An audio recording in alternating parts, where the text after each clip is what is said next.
నిన్న నేడు రేపు ఎప్పటికీ ఇంటర్ ఎంఈసీలో నెంబర్ 1 గా నిలుస్తూ నేడు ప్రకటించిన ఇంటర్ ఎంఈసీ ఫలితాల్లో 985, 984, 983 మార్కులతో సరికొత్త రికార్డ్ క్రియేట్ చేసిన master minds. Hello everyone. Nurture your communication skills by Pratibha Pulijala. I am a corporate trainer and a talent nurture coach. In the series of effective communication, I am going to today talk about the importance of writing. Yes, writing about what you want to speak. This will help you to have a confirmed knowledge about what you want to speak. For example, when I said in my earlier videos, learn like a child.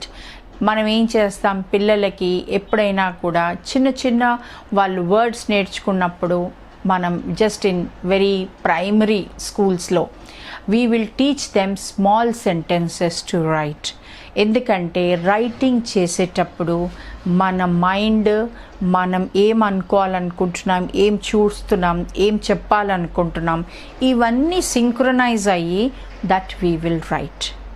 Since our audience అంటే మీరు ఎవరైతే నేర్చుకోవాలనుకుంటున్నారో వాళ్ళు college students ఉండొచ్చు, వాళ్ళు house wives ఉండొచ్చు, వాళ్ళు working employees ఉండొచ్చు.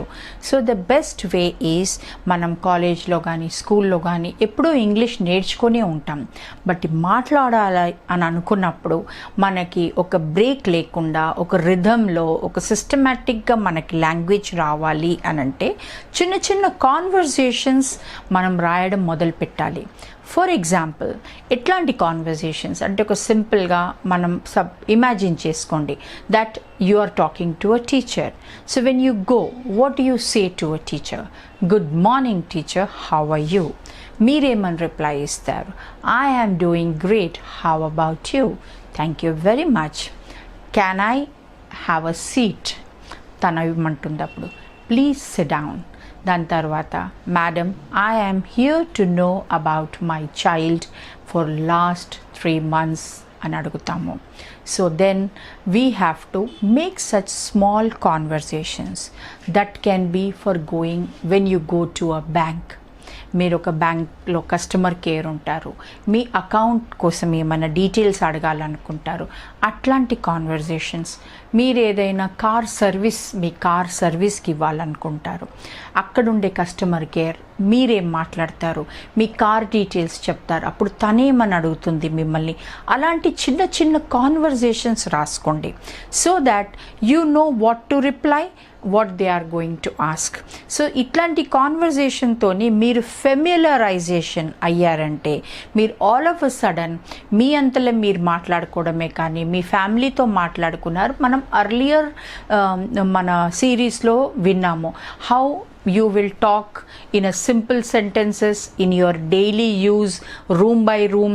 మీ ఇంట్లో ఉండే వాడుకునే వస్తువులని మీరు డైలీ యూజ్ అయ్యే అవసరం పడే గ్యాజెట్స్ ఉండొచ్చు, మీ ఏవైనా ఉపయోగం పడే కాన్వర్జేషన్స్ ఉండొచ్చు. ఇట్లాంటి అన్ని వర్డ్స్ మీరు నేర్చుకున్న తర్వాత మీరు ఇలా చిన్న చిన్న కాన్వర్జేషన్స్ని ప్రిపేర్ చేయండి. It can be you are booking something for yourself online. అప్పుడు ఎలాంటి కాన్వర్జేషన్ ఉంటుంది? వెన్ ఏదైనా మీరు కొనాలనుకున్నప్పుడు మీరు క్వశ్చన్స్ చేస్తారు, what is the price, by when I can get the delivery, ఇట్లాంటి కొన్ని క్వశ్చన్ ఫార్మాట్. అప్పుడు మీరు వాళ్ళది కూడా రాయండి, మీది కూడా రాయండి. ప్రాక్టీస్ చేసేటప్పుడు రెండు చేశారంటే you will start getting familiarization of conversation between 2 people. ఇద్దరితో మాట్లాడేటప్పుడు ఏముంటుంది, క్వశ్చన్కి ఆన్సర్ ఎలా ఇవ్వాలి. Now you are going to the school to meet the teacher. So teacher ఏమంటుంది, your child is doing good in mathematics. Okay, దానికి మీరేం reply ఇస్తారు? Thank you madam for this information, how about other subjects. ఇలాంటి మీరు simple కాన్వర్జేషన్స్ని మీరు రాసి practice చేశారనుకోండి, that will help you to writing చేసినప్పుడు it will give you the next step. ఎక్కడ మీరు స్టక్ అవుతున్నారు, what is that you are not able to find out, then you go back, learn the words. Simple. ఏ word మాట్లాడాలా అని మీరు తెలుగులో అనుకుంటారో అదే వర్డ్కి మీరు ఇంగ్లీష్లో ఆ పదం దీన్ని డిక్షనరీలో తీసి ఆ పదానికి మీరు మీనింగ్ రాసుకొని అది ఆ కాన్వర్జేషన్లో ఫిట్ చేయండి. ఒకవేళ అది ఇప్పుడు మాట్లాడాలనుకుంటున్నారా, నెక్స్ట్ ఫ్యూచరిస్టిక్లో మాట్లాడాలనుకుంటున్నారా అనే దాన్ని మీరు దాన్ని కాన్వర్జేషన్లో ఒక ఫ్లోలో తీసుకొని వెళ్ళొచ్చు. So try to make small, simple and between only two people, not group. Don't mistake by group. Again, I am telling you, don't by heart. ఎప్పుడైనా మీరు బై హార్ట్ చెయ్యకూడదు. ఏ కాన్వర్జేషన్ అయినా, ఏ వర్డ్ అయినా, ఏ సెంటెన్స్ అయినా నేను అగైన్ మీకు చెప్తున్నాను, learn like a child. వాళ్ళు ఫ్రెండ్తో మాట్లాడేటప్పుడు ఎలా మాట్లాడతారు, వాళ్ళు వాళ్ళ టీచర్తో మాట్లాడేటప్పుడు ఎలా మాట్లాడతారు, వాళ్ళు వాళ్ళ పక్క నేబర్ ఆంటీతో మాట్లాడేటప్పుడు ఎలా మాట్లాడతారు, వాళ్ళు ఒక షాప్లోకి వెళ్ళి ఏదైనా కొనుక్కోవాలంటే ఎలా మాట్లాడతారు. So simple. నేను మీకు ఇది ఎందుకు చెప్పగలుగుతున్నానంటే, నేను హిందీ లాంగ్వేజ్ ఫస్ట్ మదర్ టంగ్గా నేర్చుకున్నాను.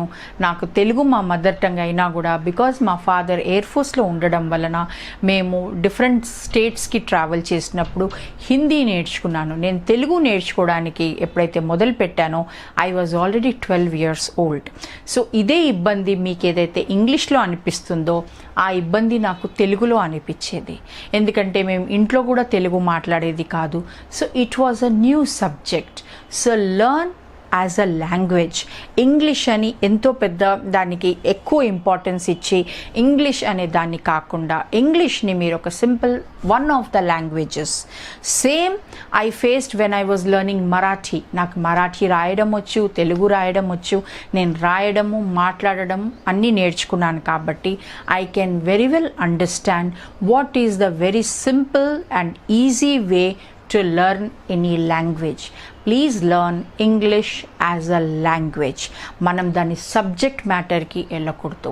సో ఈ కాన్వర్జేషన్ అనేది ఎప్పుడైనా కూడా మీకు హెల్ప్ అవుతుంది. Whenever you are meeting different types of పీపుల్ని మాట్లాడినప్పుడు, different sentences, different situations, different combination of words, combination of subject మీకు అదొక అలవాటు పడ్డప్పుడు ఈ రీడింగ్ అనేది స్లోలీ మీరు ఎప్పుడైతే రైట్ చేస్తుంటారో ఆ రైట్ చేసిన దాన్ని మీరు రీడ్ చేసిన దాన్ని మీరు ప్రాక్టీస్లోకి తీసుకొస్తారు.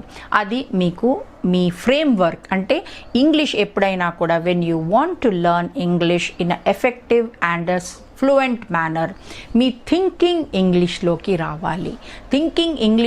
రావాలి అనంటే మీరు ఆలోచన స్లోలీ మీ బ్రెయిన్ని ట్యూన్ చేసి అది మీరు ఎప్పుడైతే రాస్తుంటారో స్లోలీ దానికి అలవాటు పడిపోతుంది. మీరు థింక్ కూడా ఇంగ్లీష్లో చేస్తారు, అదేవిధంగా రాస్తారు.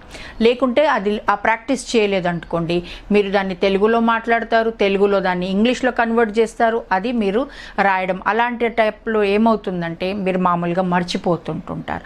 అలా కావద్దంటే do the writing practice. Writing చేస్తున్నప్పుడు ఈ 3 సెన్సెస్ సింక్లోకి వచ్చినప్పుడు మీకు మైండ్లో, సబ్కాన్షియస్ మైండ్లో అది ఖచ్చితంగా ఒక సిట్యుయేషన్కి మీకు అలవాటు పడిపోతుంది. అలవాటు పడిపోయినప్పుడు మీరు ఆ సిట్యుయేషన్లో నిజంగా వచ్చినప్పుడు you can comfortably deliver. You become comfortable with that situation. అది మీకు కొత్తగా అనిపించదు because you have already practised it in your writing. So that is the best way to continue is whatever you have learnt, put it on writing. So that is the whole secret I should say. ఎందుకంటే నేను ఇప్పుడు కూడా ఎప్పుడైనా నేను ఏదైనా new subject మీద మాట్లాడాలని అనుకున్నప్పుడు నేను దానికి హెడ్డింగ్స్ రాస్తాను, దానికి ఒక 3-4 పాయింట్స్ రాసుకుంటాను.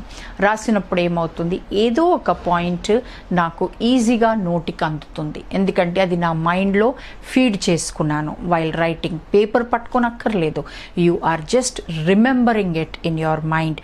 So please don't forget whatever you are learning to write it down. That is a very impactful and effective way of influencing and improving your fluency in English. Thank you very much and happy learning.